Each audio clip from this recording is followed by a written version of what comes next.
బాగానే ఉన్నారా? చాలా కాలం అయింది. ఏం చేస్తున్నావా?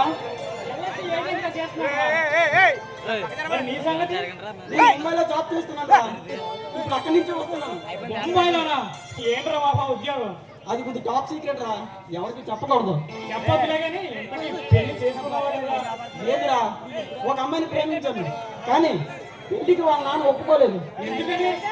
ఏముంది, ఈ ప్రేమికుల మధ్య కులాలు మతాలు అడ్డుకోవడాలుగా ఉన్నాయి కదా, అందుకే. నా సంగతి అలా ఉంచు. నువ్వు చేసుకున్నావా? చేసుకున్నాను రా. చేసుకున్నావా? మరి నాకు చెప్పలేదేవరా? అది అనుకోకుండా జరిగిపోయిందిరా. తను చేసిన తప్పుని నాపై వేశారా మా నాన్నగారు. అది తెలిసిన మా నాన్న గుండె ఆగి చనిపోయాడు. చేసిన తప్పుని కోర్టులో ఒప్పుకుని నా జీవితాన్ని కాపాడ్డాడురా. వాళ్ళ కూతురు నాకు ఇచ్చి పెళ్లి చేశాడురా.